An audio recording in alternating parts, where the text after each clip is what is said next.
I am Dr. Alpna Johari, Associate Professor in Botany, JDB Government Girls College, Kota. आज का topic है genetic engineering. इससे पहले के लेक्चर में भी मैंने आपको जेनेटिक इंजीनियरिंग के बारे में बताया था, जिसमें रेस्ट्रिक्शन एंजाइम्स को समझाया गया था। अब टूल्स एंड टेक्निक्स में सेकेंड पार्ट हम लेंगे कि रेस्ट्रिक्शन एंजाइम के अलावा और क्या क्या जेनेटिक इंजीनियरिंग के लिए यूज की जाती हैं।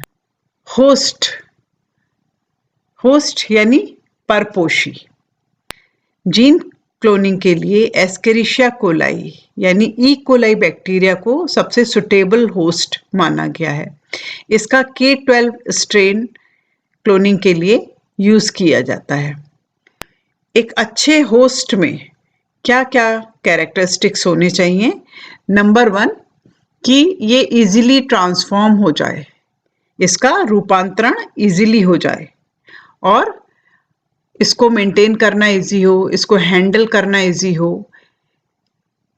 इसके अलावा हमेशा अवेलेबल हो, ये जो रिकॉम्बिनेंट डीएनए इसके अंदर आ रहा है उसको मेंटेन कर सके, यानी उसको इंटरफेयर करने वाली जो है सीक्वेंसेस इसके अंदर ना हो। जो फॉरेन डीएनए हमने जो रिकॉम्बिनेंट डीएनए के साथ इंसर्ट किया है वो डिस्ट्रॉय ना हो। और ये तभी मेंटेन हो सकती हैं जब होस्ट के अंदर एक्टिव रेस्ट्रिक्शन एंजाइम एब्सेंट हों। एक्टिव जो रेस्ट्रिक्शन एंजाइम है अगर होंगे उसमें तो वो इसको डिस्टर्ब कर सकता है, डिस्ट्रॉय कर सकता है। इसके अलावा इसमें मिथाइलेज एंजाइम नहीं होना चाहिए, क्योंकि मिथाइलेज एंजाइम रिकॉग्निशन साइट्स का मिथाइलेशन कर देते हैं। नेक्स्ट है क्लोनिंग वेक्टर्स। अब क्लोनिंग क्या है? क्लोनिंग किसी भी जीव की या किसी भी जीन की हम कह सकते हैं। यहाँ पर मल्टीपल कॉपीज अगर हम प्राप्त करते हैं तो उसको कहते हैं हम क्लोनिंग। सेम उसके जैसी ही कॉपीज अगर हमें मिलती हैं तो ये क्लोन्स कहलाते हैं। क्लोनिंग वेक्टर्स क्या है? क्लोनिंग वेक्टर्स वो मॉलिक्यूल हैं डीएनए के जिनमें अपना रेप्लिकेशन की क्षमता होती है, अपनी स्वयं की प्रतिकृति बना सकते हैं और ये डिजायर्ड जो जीन है उनको होस्ट में अपने साथ ले जाते हैं, वहां उनका रेप्लिकेशन करते हैं। ये कहलाते हैं क्लोनिंग वेक्टर्स। तो क्लोनिंग वेक्टर्स की भी कुछ गुण होते हैं, प्रॉपर्टीज होती हैं, जैसे इसमें रेप्लिकेशन ओरिजिन साइट होना जरूरी है। अगर इसमें रेप्लिकेशन ओरिजिन साइट नहीं है तो ये अपने को रेप्लिकेट नहीं कर पाएगा, इसका जो डीएनए है उसका पुनरावृत्ति नहीं होगी। इनमें स्पेसिफिक रेस्ट्रिक्शन साइट्स होने चाहिए ताकि इनको स्पेसिफिक रेस्ट्रिक्शन एंजाइम से तोड़ा जा सके और उसमें फॉरेन डीएनए का इंसर्शन किया जा सके। इसमें मार्कर साइट भी होने चाहिए। कुछ ऐसी स्पेसिफिक जीन्स होनी चाहिए जिनके कारण हम उनको आसानी से हम पहचान सकें, होस्ट सेल में ये इजीली एंटर हो सकें, होस्ट डीएनए के साथ इंटीग्रेट हो सके। इंटीग्रेट मतलब समाकलित, उसके साथ जुड़ सके। इसके अलावा अगर होस्ट में फॉरेन डीएनए का एक्सप्रेशन कराना है, अभिव्यक्ति करवानी है, तो उसमें प्रोमोटर, ऑपरेटर और रेगुलेटर जीन होने चाहिए। इस तरह के जो वेक्टर्स हैं वो स्पेशली बनाए जाते हैं, डिजाइन किए जाते हैं और इनको कहते हैं एक्सप्रेशन वेक्टर्स। तो कौन कौन से ऐसे वेक्टर्स हैं जो कि जेनेटिक इंजीनियरिंग में यूज किए जाते हैं? तो सबसे पहले है प्लाज्मिड। प्लाज्मिड जैसा कि हम सबको मालूम ही है, ये बैक्टीरिया में पाए जाने वाले एक्स्ट्रा क्रोमोसोमल डीएनए हैं। ये बहुत छोटे साइज के होते हैं, सर्कुलर होते हैं और सेल्फ रेप्लिकेशन की क्षमता होती है इसमें। सेल्फ रेप्लिकेशन मतलब अपना रेप्लिकेशन कर सकते हैं। इन्हें बैक्टीरिया से इजीली अलग किया जा सकता है। इन पर स्पेसिफिक रेस्ट्रिक्शन साइट्स होते हैं जिन्हें एंजाइम की हेल्प से हम तोड़ करके फॉरेन डीएनए को इंसर्ट करा सकते हैं। इसमें रेप्लिकेशन ओरिजिन साइट का होना बहुत जरूरी है, तभी ये प्लाज्मिड अपना रेप्लिकेशन कर सकेंगे। इसमें एंटीबायोटिक रेजिस्टेंस साइट भी होने चाहिए, या फिर कोई ऐसी जीन मार्कर जीन होनी चाहिए जैसे नाइट्रोजन फिक्सेशन की या डिग्रेडेशन के लिए या फिर किसी टॉक्सिन के प्रोडक्शन के लिए। तो कोई ऐसी पर्टिकुलर जीन होनी चाहिए जिसके कारण हम इनका सिलेक्शन कर सकें, इनको अलग कर सकें, ट्रांसफॉर्म सेल को इजीली हम पहचान सकें। PBR 322 ये बॉलिवर और रॉड्रिज ने ये वेक्टर PBR वेक्टर बनाया था। इसमें 4361 बेस पेयर्स होते हैं। सबसे ज्यादा ये वेक्टर यूज किया जाता है। बैक्टीरियल DNA की अपेक्षा ये बहुत तेजी से रेप्लिकेशन इसमें होता है। इसमें 2 मार्कर साइट्स होते हैं, टेट्रासाइक्लिन रेजिस्टेंट साइट और दूसरी है एम्पेसिलिन रेजिस्टेंट साइट। इन साइट्स पर रेस्ट्रिक्शन एंजाइम के रिकॉग्निशन साइट्स होते हैं। यहाँ आपको दिखाई दे रहा है एम्पेसिलिन रेजिस्टेंट साइट, जिस पर 2 रेस्ट्रिक्शन एंजाइम के लिए रिकॉग्निशन साइट है।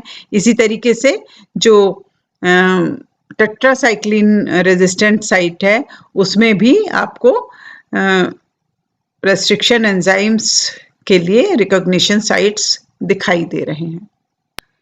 जो भी सुटेबल एंजाइम है उसको यूज करते हुए हम फॉरेन DNA को टेट्रासाइक्लिन या एम्पेसिलिन जीन के बीच में इंसर्ट कर देते हैं।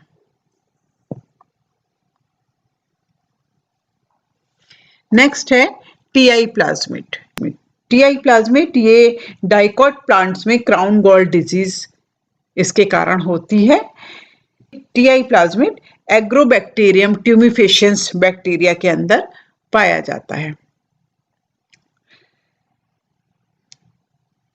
एग्रोबैक्टीरियम सॉइल में पाया जाने वाला एक बैसिलस या रॉड शेप्ड बैक्टीरिया है जो कि ग्राम नेगेटिव होता है। तो ये किसी भी डाइकॉट प्लांट में सॉइल के पास जो वुंड्स होते हैं, घाव होते हैं, वहां से इसका इन्फेक्शन हो जाता है और ये बैक्टीरिया घाव के से होता हुआ होस्ट सेल में चला जाता है और जो हेल्दी सेल्स हैं उनको इन्फेक्शन करता है। तो इस बैक्टीरिया में पाए जाने वाला TI प्लाज्मिड होस्ट सेल में एंटर कर जाती हैं और ये डिजीज करती हैं। तो ये TI प्लाज्मिड जेनेटिक इंजीनियरिंग में बहुत अधिक यूज किया जाता है। ये बैक्टीरिया एग्रोबैक्टीरियम ट्यूमिफेशियंस जो कि होस्ट सेल में ट्यूमर बनाता है। ट्यूमर में जो ओपीन्स बनते हैं वो सेल के लिए कार्बन और नाइट्रोजन का सोर्स होते हैं। तो इस बैक्टीरिया के जो ऑन्कोजेनिक स्ट्रेन्स हैं उसमें एक बड़ा प्लाज्मिड होता है और इसी को हम TI प्लाज्मिड कहते हैं। अगर हम TI प्लाज्मिड का स्ट्रक्चर देखें तो इसमें 4 रीजन्स होते हैं, A, B and C, D। A जो कि tDNA है, ट्रांसफर DNA है, जो कि ट्यूमर फॉर्मेशन के लिए रिस्पॉन्सिबल है। B is responsible for replication. C is responsible for conjugation. D is responsible for virulence. इसमें विर जीन पाई जाती है। विर रीजन को हम उग्रता क्षेत्र भी कहते हैं, वायरुलेंस रीजन भी कहते हैं।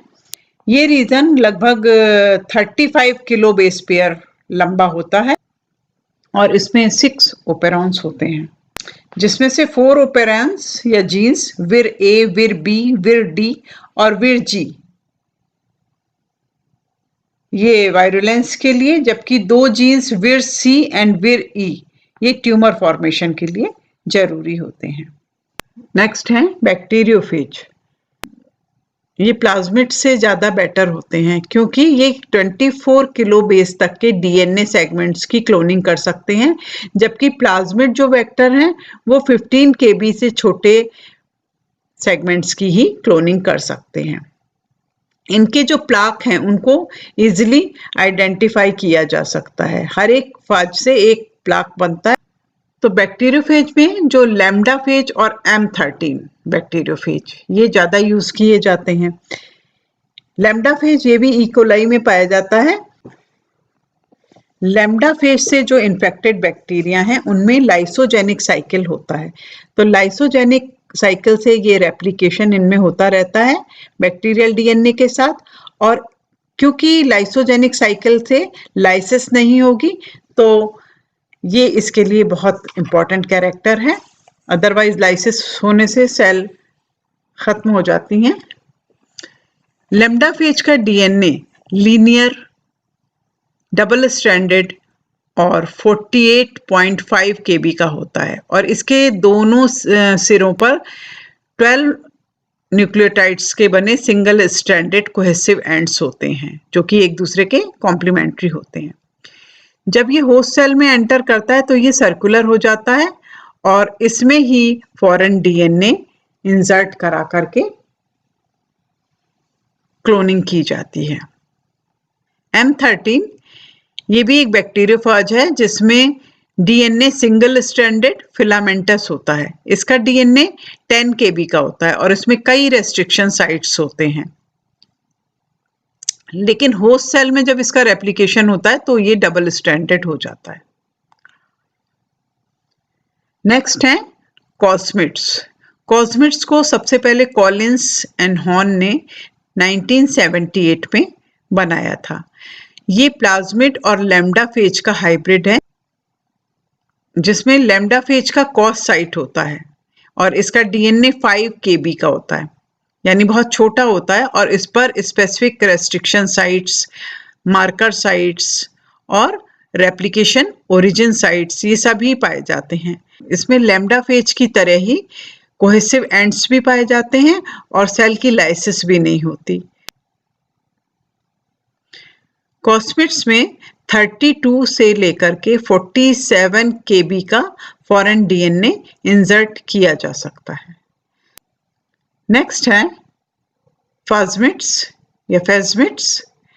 इसमें प्लाज्मिड और लैम्डा फेज दोनों के कैरेक्टर्स पाए जाते हैं। इसमें ओरिजिन ऑफ रेप्लिकेशन बैक्टीरियोफेज का भी होगा और प्लाज्मिड का भी होता है। जीन क्लोनिंग में अधिकतर ई कोलाई वेक्टर्स का ही यूज होता है, लेकिन इसके अलावा दूसरे बैक्टीरियल वेक्टर्स को भी डेवलप किया गया है, बनाए गए हैं। जैसे शटल वेक्टर, जो यूकैरियोटिक वेक्टर्स हैं वो अधिकतर शटल वेक्टर्स होते हैं। शटल मतलब एक होस्ट के अलावा ये दूसरे होस्ट में भी क्लोन किया जा सकता है। इसका एग्जाम्पल है yeast episomal plasmid. Yeast episomal plasmids ये ई कोलाई बैक्टीरिया और यीस्ट दोनों में ही इसको यूज कर सकते हैं। सबसे पहले ये बैग्स ने 1978 में इसको कंस्ट्रक्ट किया था। उन्होंने ई कोलाई का क्लोनिंग वेक्टर और जो नेचुरली अकरिंग यीस्ट प्लाज्मिड है उनको कंबाइन करके यीस्ट एपिजोमल प्लाज्मिड बनाया था। इसमें 4 पार्ट्स हैं। एक तो प्लाज्मिड्स जो कि 2 माइक्रोन का है, जिसमें ओरिजिन ऑफ रेप्लिकेशन जीन होती है। LEU2 जीन, इसमें यीस्ट क्रोमोसोम की जीन होती हैं जो कि मार्कर की तरीके से यूज की जाती हैं। और PBR322 जो कि बैक्टीरियल प्लाज्मिड है, इसमें 2 मार्कर जीन्स होती हैं, एक तो एम्पिसिलिन रेजिस्टेंस और दूसरी टेट्रासाइक्लिन रेजिस्टेंस। और इसके अलावा ओरिजिन ऑफ रेप्लिकेशन की भी जीन होती है। तो ये यीस्ट एपिजोमल प्लाज्मिड है जिसका स्ट्रक्चर आप देख रहे हैं। इसमें PBR322 प्लस जो 2 माइक्रोन का डीएनए है, प्लाज्मिड डीएनए, और इसके अलावा यीस्ट क्रोमोसोमल डीएनए, इनसे मिलाकर के ये शटल वेक्टर बनाया गया है। इसके अलावा प्लांट्स में जीन ट्रांसफर के लिए कई और भी प्लाज्मिड और वेक्टर्स यूज किए जाते हैं। जो वायरस वेक्टर हैं वो तो टेम्परेरी जीन ट्रांसफर करते हैं क्योंकि इनका डीएनए जो प्लांट डीएनए है उससे इंटीग्रेट नहीं हो पाता। लेकिन cauliflower mosaic virus, brome mosaic virus, इनको जीन एक्सप्रेशन के लिए काफ़ी इम्पोर्टेंट माना गया है और इनको यूज़ किया जाता है। इसके अलावा Gemini virus, tobacco mosaic virus, इनको भी यूज़ किया जाता है। TI प्लाज्मिड को तो डाइकॉट प्लांट्स के लिए यूज़ किया जाता है। इसके अलावा एनिमल्स के लिए एडिनो वायरस, SV40, बैक्यूलो वायरस, ये सब यूज़ किए जाते हैं। और कई आर्टिफिशियल क्रोमोसोम भी वेक्टर्स के रूप में काम में लिए जाते हैं जो कि यीस्ट के क्रोमोसोम से बनाए जाते हैं। Thank you.